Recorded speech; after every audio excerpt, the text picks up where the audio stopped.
انسان کی طبیعت ایسی ہے، جہاں بیٹھتا ہے اس میں باہر سے اثر لینے کی صلاحیت ہے۔ مطلب یہ ہے کہ جہاں بھی بیٹھے گا تو باہر کے جو حالات ہیں اس کے دماغ اور دل پر اس کے اثرات پڑتے ہیں۔ حدیث شریف میں ہے کہ صالح آدمی کی مجلس اور برے آدمی کی مجلس کی مثال عطر فروش اور لوہار جو بٹھی جلاتا ہے اس کی مثل ہے۔ کوئی آدمی خوشبو والی دکان پر جائے تو اس کو اس دکان سے ضرور نفع ملتا ہے۔ پہلی بات ہے، اگر وہ دوست ہے تو اس کو ہدیہ کر دے گا، اگر ایسا تعلق نہیں ہے تو یہ خود خرید کر لے گا، اگر اس کے پاس اتنی بھی گنجائش نہ ہو تو کم از کم یہ ہے کہ وہاں جب پہنچے گا تو اس کا دماغ اور اس کا اندر اس خوشبو سے نفع اٹھائے گا، معطر ہو جائے گا۔ یہ مثال ہے نیک آدمی کے ساتھ رہنے کی۔ جو آدمی نیک آدمی کے ساتھ رہتا ہے، جو اس کی سوچ ہوتی ہے ساتھ رہنے والے کی وہی سوچ بنتی ہے۔ اور برے آدمی کی مجلس کی مثال فرمائی جیسے لوہار بٹھی جلاتا ہے۔ پہلے زمانہ میں کلہاڑیاں بنانے والے، درانتی بنانے والے یا دوسرے لوہے کی جتنے کام کرنے والے جو لوہار ہوتے تھے، ان کے ہاں بٹھی ہوتی تھی، بٹھی میں آگ جلاتے، لوہا اس میں ڈالتے، لوہا تپ جاتا تو اس کو ہتھوڑے کے ساتھ مارتے۔ اب بھی ہے بہت جگہ پر، لیکن مشینری کام بھی آ گیا ہے۔ تو جو آدمی اس کے ساتھ تعلق بنائے گا، وہاں بٹھی کے پاس بیٹھے گا، پہلی تو بات یہ ہے کہ وہاں سے کوئی چنگاری اڑے گی اور اس کے کپڑوں کو جلا کے رکھ دے گی۔ اگر اس سے بھی بچ جائے گا تو وہاں سے دھواں اس کے دل و دماغ کو خراب کرتا رہے گا۔ تو برے آدمی کے ساتھ جو بیٹھتا ہے، یہ ہمارا مشاہدہ ہے کہ جو آدمی کسی نشئی کے ساتھ تعلق بنا لے، چند دنوں کے بعد وہ بھی نشئی بن جاتا ہے۔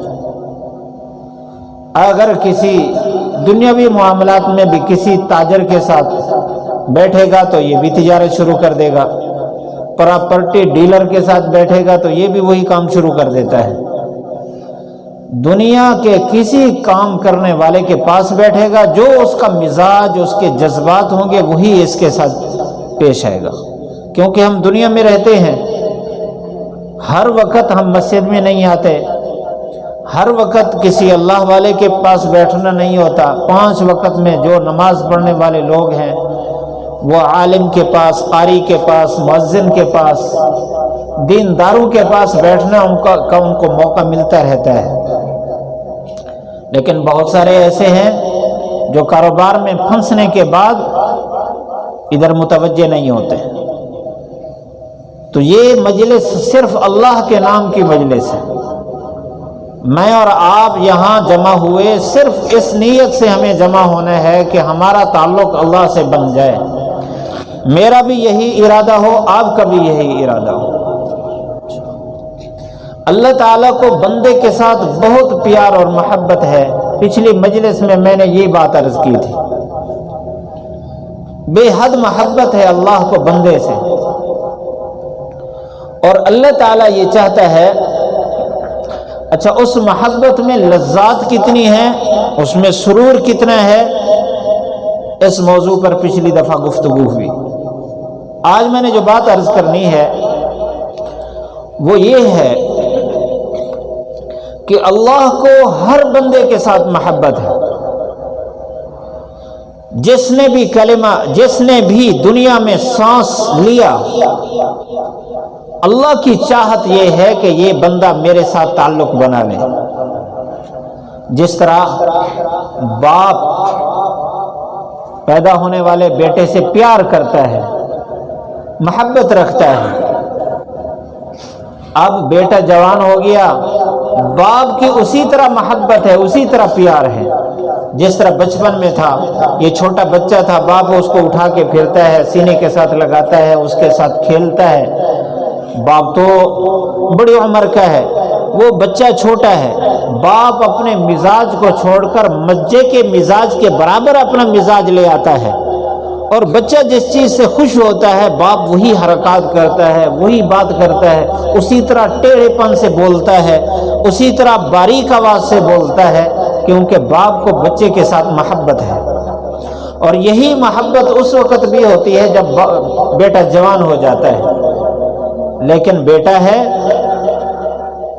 کہ جب تک اس کو باپ کی ضرورت محسوس ہوتی رہی تو باپ سے تعلق رہا، جب تھوڑا سا بڑا ہو گیا اس کو دوسرے راستے سے بھی پیسے ملنا شروع ہو گئے، کمانا شروع کر دیا اس کو پتہ چل گیا میرے ابا کی جیب خالی رہتی ہے، میری جیب بھری رہتی ہے، اور اس کو یہ پتہ چل گیا کہ اب مجھے میرے باپ کی مجھے ضرورت نہیں ہے، اب اس کے بعد آہستہ آہستہ باپ سے تعلق ختم کر دیتا ہے۔ باپ اس کو کہتا ہے بیٹا مجھے تیری بڑی یاد آتی ہے، تو صبح جاتا ہے بہت جلدی، رات کو دیر سے آتا ہے، کبھی مجھے بھی مل لیا کر، میں ترستا رہتا ہوں۔ وہ کہتا ہے تجھے پتہ نہیں ہے میں اتنا مصروف ہوں، میں کوئی فارغ ہوں تیرے پاس بیٹھوں؟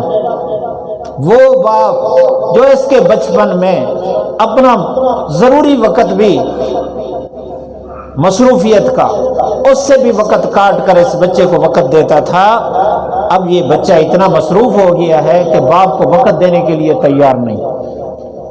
یہاں پھر بھی باپ اور بیٹے کا جو تعلق ہے یہ عارضی ہے۔ ایک دفعہ بیٹا باپ سے مستغنی ہو گیا، یعنی جب کاروبار میں لگ گیا اس کو باپ کی ضرورت نہیں، لیکن بندے کا جو اللہ کے ساتھ تعلق ہے وہ اس سے کہیں زیادہ ہے۔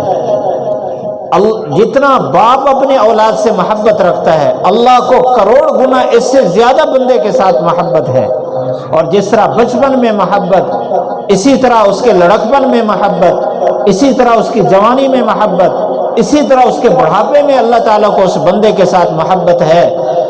جس طرح باپ یہ چاہتا ہے کہ یہ بیٹا میرے ساتھ ملے، مجھ سے پیار کرے، میرے سے محبت رکھے، اللہ کو بندوں سے یہی مطالبہ ہے۔ اللہ کو ہماری ضرورت کوئی نہیں ہے، باپ کو پھر بھی ضرورت ہے اولاد کی کہ جوان ہو کر میرا سہارا بنیں گے، لیکن اللہ کو کوئی ضرورت نہیں ہے کسی بندے کی۔ حدیث شریف میں ہے، مشکوٰۃ شریف میں روایت ہے، آپ صلی اللہ علیہ وسلم نے فرمایا، اللہ تعالیٰ فرماتے ہیں لو ان اولکم وآخرکم وانسکم وجنکم ورطبکم ویابسکم، اگر تمہارے پہلے والے لوگ جو مر گئے ہیں وہ اٹھ کے آ جائیں، تمہارے بعد والے لوگ بھی جو ابھی پیدا نہ ہوئے وہ بھی آ جائیں، موجودہ لوگ بھی، ساری کی ساری انسانیت جمع ہو جائے، اور تمہارے یہ جو خشک مخلوق ہے، پتے ہیں، یہ درخت ہیں، یہ ذرات ہیں، یہ بھی سارے کے سارے، اسی طرح تر وہ بھی سارے کے سارے، حیوانات بھی سارے کے سارے، ساری مخلوق اگر کسی اللہ کے باغی کی طرح ہو جائے، انتہائی اللہ سے بغض رکھنے والے آدمی کی طرح سب کے دل ہو جائیں، تو اللہ تعالیٰ کی اس عظمت، اس کی بریائی، اللہ تعالیٰ کی اس بادشاہت میں ذرہ برابر بھی فرق نہیں آتا۔ اللہ تعالیٰ کو ہماری کوئی ضرورت نہیں ہے، اور فرمایا اگر تم سارے کے سارے تمہارا دل اس آدمی کے دل کی طرح ہو جائے جس کا دل ہر وقت اللہ کی محبت سے بھرا رہتا ہے، پہلے لوگ بھی، بعض والے کافر، مسلمان، سارے کے سارے، اور انسان اور جن اور حیوانات اور رطب و یابس، سارے خشک و تر، ساری مخلوق اللہ کے عاشق بن جائیں، تو اللہ تعالیٰ کی عظمت اور کبریائی میں ذرہ برابر بھی اضافہ نہیں کر سکتے۔ یعنی جو کچھ ہم کرتے ہیں اس کا ہمیں فائدہ ہے، اللہ تعالیٰ کو ہماری کوئی ضرورت نہیں ہے، لیکن اس کے باوجود اس انسان سے اللہ کی پھر بھی محبت ہے۔ اللہ تعالیٰ یہ چاہتا ہے کہ کسی طرح یہ بندہ اپنے دل کو میرے ساتھ ملا لے، میرے ساتھ اپنا تعلق جما لے۔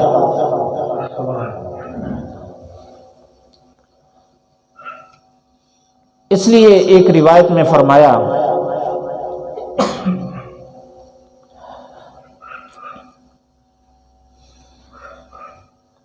آپ نے فرمایا کہ اگر تمہارے گناہ آسمان کے کنارے تک پہنچ جائیں، آسمان کے اس یعنی زمین سے آسمان تک جتنا خلا ہے اس کو کسی آدمی کے گناہ بھر دیں، اتنی گناہ ہو جائیں، بھر دیں گناہ، اور پھر وہ سچے دل سے اللہ تعالیٰ سے تعلق بنانے کی کوشش کرے، اللہ سے مانگے، تو فرمایا اغفر لہ ولا ابالی، میں اس کے سارے گناہ معاف کر دیتا ہوں اور مجھے اس کی پرواہ بھی نہیں ہوتی۔ کیوں؟ اس لیے بندے سے اللہ کو محبت ہے، اللہ چاہتا ہے کہ بندہ میرے ساتھ جڑے، تعلق بنائے۔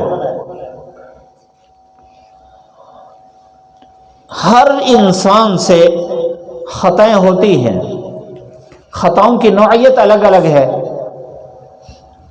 مثلا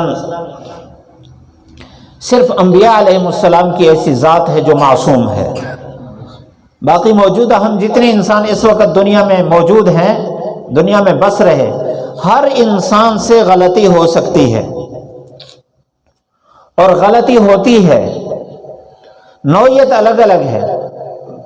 جو آدمی اللہ سے تعلق نہیں جوڑا ہو، اس کا تو تقریباً ہر کام اللہ کی ناراضگی میں، بولتا ہے جھوٹ بولتا ہے یا غیبت کرتا ہے، دیکھتا ہے تو بدنظری کرتا ہے، عورتوں کو دیکھتا ہے، اگر کماتا ہے تو حرام طریقے سے کمائے گا، اگر کسی کے ساتھ معاملہ پیش آیا تو اس پر ظلم کرتا ہے، زیادتی کرتا ہے، اس کا سونا بھی، اس کا جاگنا بھی، اس کے کاروبار بھی سارے کے سارے اللہ کی نافرمانی میں، نافرمانی اور خطائیں یہ بھی کر رہا ہے۔ اور جو ہر وقت رکوع اور سجدے میں ہے، اس کا بھی اللہ کے ساتھ خاص تعلق ہے، اس سے بھی خطائیں ہو جاتی ہیں، اس کی خطا کی نوعیت الگ ہے۔ وہ کیا؟ یہ اللہ اکبر کہہ کر سبحانک اللہم اللہ سے گفتگو کر رہا ہے۔ اب جہاں تعلق اور محبت ہوتی ہے وہاں تھوڑی سی بات بھی بڑی چپ جاتی ہے، جہاں تعلق نہ ہو وہاں بڑی بڑی باتیں ہضم ہو جاتی ہیں۔ مثال کے طور پر آپ ایک دینی ادارے میں بیٹھے، قاری صاحب یہاں بیٹھے پڑھا رہے ہو، ان کے طلباء شاگرد یہاں بیٹھے پڑھ رہے ہیں، اور قاری صاحب ان پر خوب محنت کر رہے ہیں۔ باہر سے ان بچوں کے برابر ایک بچہ آیا، وہاں دروازے پر کھڑے ہو کر کہتا ہے، قاری صاحب میرا جو کوئی جوتا لے گیا، مثال کے طور پر۔ اب قاری صاحب کہتے ہیں، بیٹے جاؤ، اس بیچارے کا کسی نے جوتا اٹھا لیا، ذرا دیکھو آگے پیچھے ہو گیا ہوگا۔ یعنی قاری صاحب کو اس کی یہ بات محسوس نہیں ہوگی۔ قاری صاحب نے جس پر محنت کی ہے اور اس کو پڑھایا ہے، اس کو قرآن کا حافظ بنایا، اب قاری صاحب اور اس کا گہرا تعلق ہو گیا، قاری صاحب کی اولاد کی طرح ہو گیا، اولاد سے زیادہ پیارا ہو گیا۔ یہ طالب علم وہاں کھڑے ہو کر کہے، قاری صاحب میرا کوئی جوتا لے گیا، قاری صاحب کو غصہ لگے گا، عجیب بات ہے، میرے ساتھ اس کا تعلق اور محبت ہے، اس کو اتنا بھی ادب نہیں ہے۔ اب ہیں برابر عمر کے، لیکن اس کا قاری صاحب کے ساتھ تعلق تھوڑا ہے اور اس ساتھ بیٹھنے والے کا تعلق زیادہ ہے۔ تو جس کا تعلق اللہ کے ساتھ گہرا ہوتا ہے وہاں آداب بھی بڑھ جاتے ہیں، خطائیں ان سے بھی ہو سکتی ہیں۔ وہ جب نماز کے لیے کھڑا ہے اور الحمدللہ رب العالمین کہتا ہے، اگر اس کا خیال اللہ سے ہٹ کر کاروبار کی طرف، بازار کی طرف، روڈ کی طرف، گھر کی طرف چلا گیا تو اللہ تعالیٰ ناراض ہو جاتا ہے۔ اب اس کو بھی توبہ کی ضرورت ہے۔ تو میں یہ کہہ رہا ہوں کہ خطا ہر انسان سے ہوتی ہے، یہ خطا اللہ کے قرب سے انسان کو دور کر دیتی ہے، اللہ کی ناراضگی کا باعث ہوتی ہے۔ خطرناک بات یہ ہے کہ اگر اسی ناراضگی کے عالم میں چلا گیا، دنیا سے رخصت ہو گیا، تو پھر آخرت کی ہمیشہ کی زندگی برباد ہو جاتی ہے، کیونکہ اللہ کی ناراضگی کے عالم میں جب جس حالت میں یہ دنیا سے رخصت ہوا اس پر ٹھپا لگ گیا، اب اس کے بعد اسی حالت میں اس کا حشر ہوگا۔ اس لیے مجھے اور آپ کو فکر کرنی ہے کہ ہم کہاں کھڑے ہیں، کس جگہ کھڑے ہیں، کہیں اللہ کے ساتھ جو ہمارا تعلق ہے وہ کمزور تو نہیں ہو رہا۔ اللہ کی طرف سے روزانہ صبح، حدیث شریف میں ہے، روزانہ صبح آدھی رات کے بعد اللہ کی طرف سے اعلان ہوتا ہے، آسمان دنیا پر اعلان ہوتا ہے، حل من مستغفر اغفر لہ، کیا ہے کوئی مجھ سے معافی مانگنے والا میں اس کی بخشش کر دوں؟ روزانہ اعلان ہوتا ہے۔ یہ اعلان کیوں ہو رہا ہے؟ اس لیے کہ اللہ کو ہمارے ساتھ محبت ہے، اس عالم میں بھی کہ جب ہم اللہ تعالیٰ کی خطائیں کر رہے ہیں، اللہ تعالیٰ پھر بھی اس بندے سے محبت رکھتا ہے۔ حدیث شریف میں ہے، ایک بندے سے گناہ ہو گیا، چند دن وہ گناہ میں چلتا رہا، پھر اس کے دل میں ندامت آ گئی کہ میں کیا کر رہا ہوں، مجھے تو اللہ تعالیٰ سے معافی مانگنی ہے۔ تو ڈرتا ہوا کانپتا ہوا مسجد میں آیا، 2 رکعت پڑھی، اب اللہ سے مانگ رہا، یا اللہ مجھے معاف کر دے، میرے سے خطا ہو گئی ہے۔ تو اللہ تعالیٰ فرشتوں سے فرماتے ہیں، دیکھو اس بندے کو پتہ ہے کہ میرا رب ہے، اس کو یہ بھی پتہ ہے کہ اگر وہ ناراض ہو گیا تو معاملہ بڑا خراب ہے، اس کو یہ بھی پتہ ہے کہ اگر میں معافی مانگوں گا تو مجھے بخش دے گا، تم گواہ ہو جاؤ میں نے اس کو معاف کر دیا، گناہ معاف۔ اور اس کے بعد چند دن وہ اپنی معافی پر چلتا رہا، پکا ہوتا، مثلا اس سے بدنظری ہو جاتی تھی تو اس نے اپنی نظر کی حفاظت کی، کنٹرول کیا، چند دن کے بعد پھر اس کی نظر غلط اٹھ گئی، پھر دل میں ندامت، او ہو میں نے تو اللہ سے وعدہ کیا تھا، پھر خطا ہو گئی ہے۔ ڈرتا ڈرتا پھر آیا، پھر کہتا ہے یا رب یا رب یا رب۔ اللہ فرماتے اچھا میرے بندے کو یہ بھی پتہ ہے کہ میرا رب ہے، اس کو یہ بھی پتہ ہے کہ اگر وہ ناراض ہو گیا معاملہ بڑا گڑبڑ ہے، اس کو یہ بھی پتہ ہے کہ میں معافی مانگوں گا تو میری معافی قبول ہو جائے گی، چلو میں نے اپنے بندے کو معاف فرما دیا۔ حدیث شریف میں 3 دفعہ اللہ کے نبی نے ذکر فرما کر ہمیں بتا دیا کہ اللہ تعالیٰ کی نافرمانی ہو جائے، بندہ آئے اللہ پھر بھی انتظار میں ہے، اس کی بخشش فرما دیتا ہے۔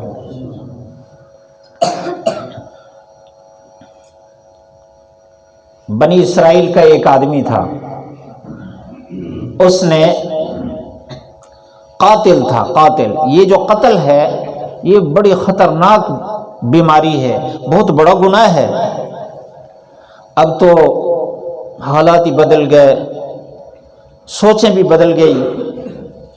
یہ جو بڑی عمر والے بیٹھے ہیں ان کو یاد ہوگا، پہلے جب کوئی سیاہ آندھی آتی، سرخ آندھی آتی یا طوفانی بارش ہوتی تو آپس میں کہتے لگتا ہے کہیں قتل ہو گیا ہے، قتل ہو گیا ہے، یہ اس کا عذاب آ رہا ہے، گھبرا جاتے تھے، یعنی قتل اتنا بڑا گناہ سمجھا جاتا تھا۔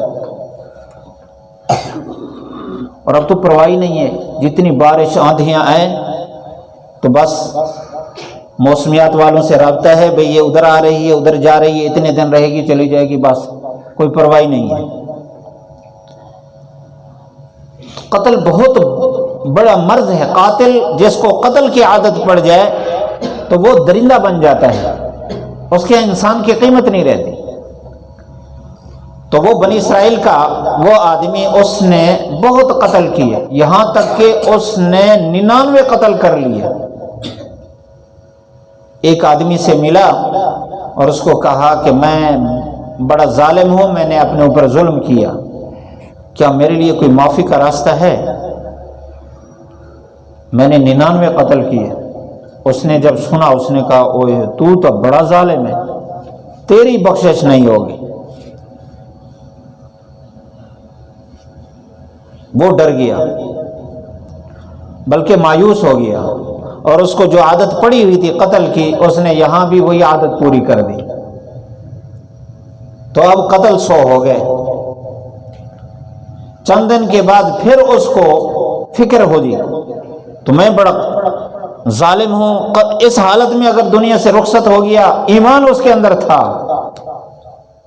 اس حالت میں میں اگر دنیا سے چلا گیا میرا کیا بنے گا؟ ایک اور عالم کے پاس گیا اور اس سے پوچھا کہ میں نے 100 قتل کیے ہیں، کیا میرے لیے کوئی معافی کا راستہ ہے؟ انہوں نے فرمایا ہاں معافی کا راستہ ہے، تو فلاں بستی میں چلا جا، وہاں اللہ والے رہتے ہیں، اور جہاں اللہ والے رہتے ہوں وہاں اللہ کی رحمت برستی ہے۔ اور اللہ والوں کی مجلس میں جانے کا اس کو راستہ بتایا، گویا سبق دیا کہ انسان اپنی مجلس بدلے تو سوچ بدل جاتی ہے۔ جب اللہ والوں کی مجلس میں جائے گا، اللہ سے تعلق کا جذبہ اس کے اندر پیدا ہوگا تو خود گناہوں پر اس کو ندامت ہوگی اور اپنی گناہ اس کو نظر آئیں گے۔ ایسی حالت میں اس کے لیے معافی آسان ہے، اور معافی کے لیے جتنا ندامت کی ضرورت ہے، جتنا آنسوؤں کی ضرورت ہے اور جتنا آہوزاری کی ضرورت ہے، اس کو یہاں وہ نصیب نہیں ہوگی۔ اللہ والوں کی مجلس میں جائے گا تو اس کو مل جائے گی۔ تو وہ آدمی وہاں سے چلا، راستے میں اس کا وقت آ گیا، موت نے اس کو آ گھیرا۔ ملا علی قاری رحمۃ اللہ علیہ نے اس حدیث میں اس واقعے کی مزید تفصیل لکھی ہے۔ فرمایا کہ وہ گرا، چل نہیں سکتا تھا، بیمار ہو گیا، چلنا مشکل ہو گیا، گرا۔ اب گرنے کے باوجود وہ کوشش پھر بھی کر رہا تھا کہ کسی طرح میں اس بستی میں پہنچ جاؤں اور وہاں جا کر توبہ کر لوں۔ تو وہ اس نے سینے کے بل کھسکنا شروع کر دیا اس بستی کی طرف۔ پہنچ تو نہیں سکا، وقت پہلے آ گیا۔ اب فرشتے اس کے پاس آ گئے، روح قبض کرنے والے، نیک روح قبض کرنے والے فرشتے اور ہیں، ان کے چہرے چمکتے ہیں، دیکھ کے دل خوش ہوتا ہے، روح خود بھاگتی ہے ان کی طرف۔ اور جو برائی کرنے والے ہیں ان کے لیے فرشتے الگ ہیں، وہ انتہائی ڈراؤنی شکل کے اور بڑے بڑے دانت اور انتہائی ڈراؤنی شکل کے جب وہ آتے ہیں تو روح اندر چھپنے کی کوشش کرتی ہے، نکلتی نہیں، زبردستی وہ نکالتے ہیں۔ حدیث شریف میں، مشکات شریف میں اس کی وضاحت موجود ہے۔ تو بہرحال دونوں فرشتے آ گئے۔ اب جو نیک روح نکالنے والے فرشتے تھے انہوں نے کہا ہمارا حق ہے، اس لیے کہ یہ توبہ کی نیت سے جا رہا ہے، اس کے اندر ندامت پیدا ہو گئی ہے۔ دوسرے کہتے ہیں نہیں ہمارا حق ہے، اس لیے کہ ابھی اس نے توبہ کی تو نہیں ہے، ابھی پہنچا نہیں ہے۔ جب دونوں میں آپس میں اختلاف ہو گیا رائے کا کہ کون روح کھینچے، تو اللہ تعالیٰ کی طرف سے ان کے پاس ایک فرشتہ آیا ان کے درمیان فیصلہ کرنے کے لیے کہ اختلاف مت کرو، جہاں سے چلا ہے اپنے گھر سے یہاں تک اور یہاں سے جہاں جانا ہے وہاں تک پیمائش کر لو، جس جگہ کے یہ زیادہ قریب ہوگا ادھر ہی کا اس کا فیصلہ ہو جائے گا۔ مثلا 100 کلومیٹر کا فاصلہ ہے، اگر 50 کلومیٹر 51 کلومیٹر ابھی رہتا ہے، 49 کلومیٹر چلا ہے تو پھر ابھی مجرمین میں اس کا شمار ہے، اور 51 کلومیٹر آگے نکل گیا اور 49 کلومیٹر باقی رہ گیا ہے تو ایسی صورت میں یہ توبہ کرنے والوں میں شامل ہو جائے گا۔ اللہ کی طرف سے یہ فیصلہ آیا، اور ادھر اللہ تعالیٰ نے زمین کو حکم فرما دیا، یہ حدیث کا حصہ ہے، فرمایا زمین کے اس ٹکڑے کو جو آگے رہتا تھا کہ تو سکڑ جا، اور ادھر والی زمین کو حکم فرمایا تو پھیل جا۔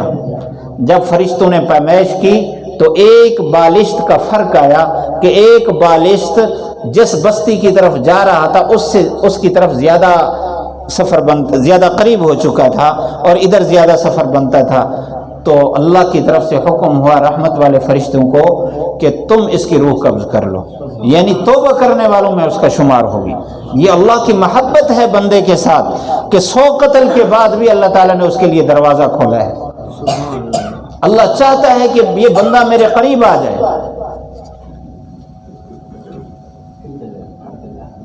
اس لیے ضروری ہے کہ موت سے پہلے ہم اپنا معاملہ صاف کرا لیں۔ اگر ہمارے کھاتے میں گناہ پھر رہے اور یقیناً پھر رہے تو ہمیں توبہ کرنی ہے۔ اللہ کے نبی صلی اللہ علیہ وسلم کا فرمان ہے توبوا الی اللہ فانی اتوب فی اليوم 100 مرہ، کہ تم اللہ سے روزانہ توبہ کیا کرو، میں روزانہ اللہ سے 100 مرتبہ توبہ کرتا ہوں۔ کون فرما رہے ہیں؟ جن سے گناہ ہونا تو دور کی بات ہے، گناہ کا وہم و خیال نہیں ہے۔ اللہ کے پیارے محبوب صلی اللہ علیہ وسلم تو سید المعصومین ہیں، تمام معصوموں کے سردار ہیں، لیکن میرے اور آپ کے کے لیے بطور سبق کے اللہ کے نبی صلی اللہ علیہ وسلم نے فرمایا کہ میں 100 مرتبہ توبہ کرتا ہوں۔ ایک راوی کہتے ہیں، ایک صحابی کہتے ہیں، حضرت عبداللہ ابن مسعود رضی اللہ تعالی عنہ فرماتے ہیں کہ میں آپ صلی اللہ علیہ وسلم کی مجلس میں بیٹھا تھا، اب رب اغفر لی وارحمنی وعافنی وارزقنی، یعنی اللہ تعالیٰ سے معافی کے کلمات کہہ رہے تھے۔ آپ مجلس میں بیٹھے، میں نے شمار شروع کی تو آپ نے ایک مجلس میں 100 مرتبہ یہ کلمہ فرمایا۔ ہر مجلس میں اللہ کے نبی فرما رہے ہیں کہ یا اللہ مجھے بخش دے، مجھے بخش دے، میری مغفرت فرما دے، مجھے اور آپ کو سبق دینے کے لیے۔ تو ضروری ہے اپنے معاملے کو صاف رکھنا۔ اللہ تعالیٰ کو بندے سے محبت ہے، بندے سے بہت پیار ہے، تھوڑا سا اللہ تعالیٰ کی طرف متوجہ ہو جائے، اللہ اس کے لیے دروازے کھول دیتا ہے۔ کسی کو تو اللہ تعالیٰ اتنا پسند فرماتا ہے، اس پر حالات ڈال دیتا ہے، حالات ڈال کر اس کو اپنی طرف متوجہ فرماتا ہے۔ قرآن مجید میں اللہ تعالیٰ نے سورۃ انعام میں ایک جگہ فرمایا کہ ہم ایمان والے انسان پر مشکلات بھیجتے ہیں، کوئی پریشانیاں بھیجتے ہیں، کبھی کوئی بیماری بھیج دی، کبھی کوئی فقر بھیج دیا، کوئی تنگی بھیج دی۔ مقصد یہ ہوتا ہے کہ یہ ہماری طرف متوجہ ہو جائے۔ یوں تو متوجہ ہوتا نہیں ہے، نماز کی طرف آتا نہیں ہے، ذکر کرتا نہیں ہے، اللہ تعالیٰ اس پر حالات بھیجتے ہیں، فوراً پھر وہ وضو کرتا ہے، مسجد میں آ گیا، مولانا صاحب سے، قاری صاحب سے کہا میرے لیے دعا کرو، بڑی مشکلات اور پریشانیوں میں ہوں۔ یہ اللہ کی طرف سے حالات ڈالے گئے، گویا کہ رسے ڈال کر اس کو مسجد میں لایا گیا، اللہ کے دربار میں لایا گیا۔ جو توبہ کر لے اس حالت میں، اللہ تعالیٰ فوراً اس سے خوش ہو جاتا ہے، معاف فرما دیتا ہے۔ لیکن اگر پھر بھی ڈیٹھ پن اختیار کرے تو پھر اللہ تعالیٰ کی طرف سے ناراضگی آتی ہے، پھر دل پر مہر لگ جاتی ہے، پھر اس کو توبہ کی توفیق نہیں ہوتی، پھر حالت یہاں تک پہنچ جاتی ہے اس کو اپنے اندر خوبیاں اور دوسرے کے اندر عیب نظر آتے ہیں۔ انسان کی طبیعت ہے، جو چیز اپنی دیکھتا ہے نا، دوسرے کی اس کا خلاف دیکھتا ہے۔ جس کی نظر اپنے عیب پر پڑ جائے وہ دوسروں کی خوبیاں اس کو نظر آتی ہیں، اور جو اپنی خوبیوں پر نظر رکھے دوسروں کے عیب نظر آتے ہیں۔ انسان سوچ لے کہ اس وقت میں اپنے عیب میرے سامنے ہیں یا میری خوبیاں سامنے ہیں۔ تو بہرحال یہ الگ بات ہے۔ اللہ تعالیٰ کی طرف سے کبھی ایسے حالات آتے ہیں کہ انسان کو اللہ تعالیٰ خود اپنی طرف کھینچ لیتا ہے، حالات ڈال کے۔ بہت سارے ایسے واقعات ہیں کہ اللہ تعالیٰ نے بندوں پر حالات ڈال کر ان کو اپنی طرف متوجہ فرمایا۔ ایک اللہ والے گزرے ہیں، ذوالنون مصری رحمۃ اللہ علیہ۔ ایک دفعہ دریائے نیل کے کنارے پر بیٹھے تھے، کپڑے دھو رہے تھے۔ انہوں نے ایک عجیب واقعہ دیکھا کہ ایک یہ پہنچے وہاں، نوجوانوں سے کہا بھئی کیا مسئلہ ہے؟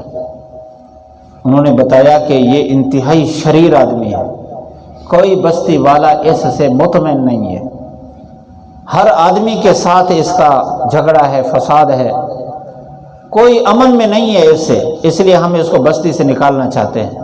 اور اس کی ماں ہے، وہ کہتی ہے کہ چھوڑ دو، تو ہم اس کو نہیں چھوڑتے۔ بایزید بستامی رحمۃ اللہ علیہ اپنے وقت کے بہت بڑے اللہ والے تھے، دوسری صدی کے یہ بزرگ ہیں۔ تو انہوں نے کہا کہ چلو اس دفعہ میں سفارش کرتا ہوں، اب میرے کہنے پر ایک دفعہ اس کو چھوڑ دیں۔ اس نوجوان کو نصیحت بھی فرمائی کہ آپ تنگ نہ کریں، پریشان نہ کریں، آپ اپنی ماں کا دل بھی دکھا رہے ہیں، واپس چلے جائیں گھر میں، لوگوں کو تکلیف نہ دیں۔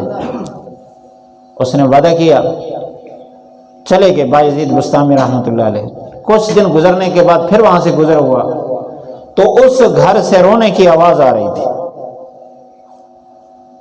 سمجھ گئے، ان کے خیال میں یہ بات آئی کہ پھر اس نے کوئی شرارت کی ہوگی، لوگ تنگ آ کر پھر اس کو نکالنے کے لیے آئے ہوں گے اور نکال کر لے گئے ہوں گے، اس لیے ماں رو رہی ہے۔ دروازہ کھٹکھٹایا، بوڑھی ماں باہر نکلی، پوچھا کیا مسئلہ ہے، کیوں روتی ہو؟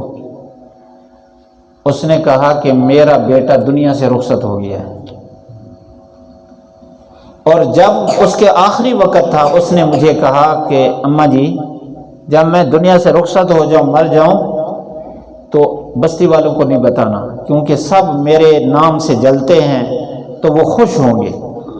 آپ نے خاموشی سے مجھے غسل دے کر کفن دے کر ادھر ہی میری قبر بنا کر ادھر ہی مجھے دفن کر دینا، لوگوں کو پتہ نہ چلے، کیونکہ میں نے اللہ کی بغاوت کی ہے تو میرا جنازہ بھی کوئی نہیں پڑے گا۔ تو اس کی ماں نے ایسے ہی کیا۔ ماں نے کہا کہ جب میں نے اس کو غسل دے دیا، کفن دے دیا اور اپنی جتنا ہمت ہے اس کے مطابق قبر بنا کر اس کو دفن کر کے فارغ ہوئی، تو اندر سے آواز آئی قبر سے کہ میری اماں میں اللہ کے ہاں پہنچ چکا ہوں خیریت کے ساتھ۔ عین موت کے وقت اس کے دل میں جو ندامت پیدا ہوئی کہ میں تو شریر آدمی ہوں، میرا جنازہ بھی کوئی نہیں پڑے گا، میں اللہ کا باغی ہوں، اللہ تعالیٰ نے اسی ندامت سے اس کی بخشش فرما دی، اللہ کے ہاں مقرب بن گیا۔ اللہ تعالیٰ کو بندے کے ساتھ محبت ہے، اللہ چاہتا ہے کہ ہر بندہ ہر وقت میرا نام پکارے اور مجھے یاد کرے، اس لیے کوئی بندہ کسی وقت بھی اللہ تعالیٰ سے معافی مانگے، توبہ کرے، اللہ تعالیٰ نے توبہ کو آسان فرما دیا۔ ایک روایت میں ہے آپ صلی اللہ علیہ وسلم نے فرمایا کہ مغرب کی طرف اللہ تعالیٰ نے توبہ کا ایک دروازہ لگایا ہے جس کی چوڑائی 70 سال چلنے کے برابر ہے۔ آدمی چلے اس کنارے سے اس کنارے تک پہنچے 70,000 لگیں گے، سال لگیں گے، 70 سال اس کی مسافت ہے چوڑائی کی۔ تو یہ اس وقت تک کھلا ہے جب تک مغرب کی طرف سے سورج طلوع نہیں ہوتا، یعنی قیامت نہیں آتی، اس وقت تک یہ کھلا ہے۔ جو آدمی جس وقت توبہ کرے اللہ تعالیٰ اس وقت اس کی توبہ قبول فرما لیتے۔ مجھے اور آپ کو چاہیے اللہ کے ساتھ تعلق بنائیں، اللہ کے ساتھ رابطہ کریں۔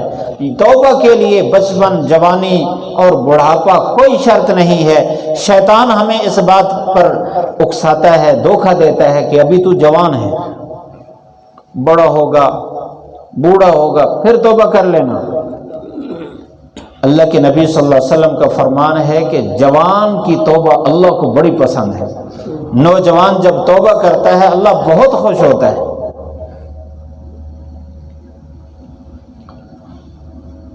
بڑھاپا کوئی شرط نہیں ہے توبہ کے لیے، اور بڑھاپے کی جو توبہ ہے یہ تو اللہ کا احسان ہے کہ پھر بھی توبہ قبول کر رہا ہے۔ جب انسان کے گھٹنوں میں بھی طاقت نہیں ہے، چلنے کی طاقت نہیں ہے، چوری کرنے کی طاقت نہیں ہے، کسی کو گالی دینے کے لیے اس کے پاس طاقت نہیں ہے، جھگڑنے کی طاقت نہیں ہے، اب تو بے بس ہو چکا ہے، اب اس کے بعد جو توبہ کرے گا اس کا کوئی کمال نہیں۔ کمال تو یہ ہے کہ گھٹنوں میں طاقت ہے، اس وقت توبہ کرتا ہے تو یہ حقیقی مخلص تو ہے جو اللہ سے توبہ کر رہا ہے، اللہ تعالیٰ اس پر بڑے خوش ہوتے ہیں۔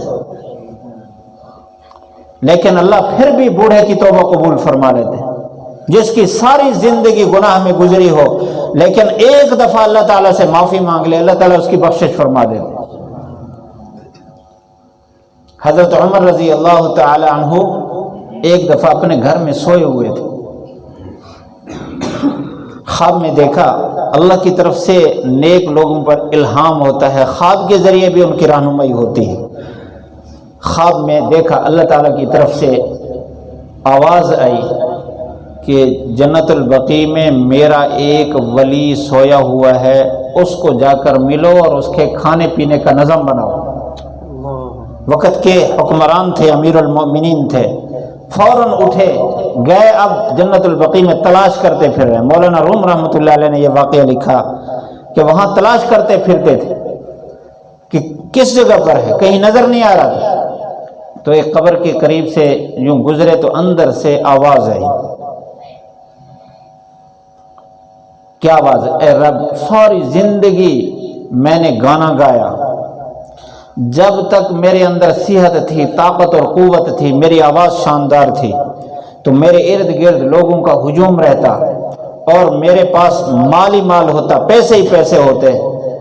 جب میں بوڑھا ہو گیا، میری آواز پھٹ گئی، تو اب لوگ بھی آہستہ آہستہ مجھ سے دور ہونے لگ گئے، اب میں اکیلا ہوں، میرا تیرے علاوہ کوئی نہیں ہے، میں اپنی ساری زندگی کی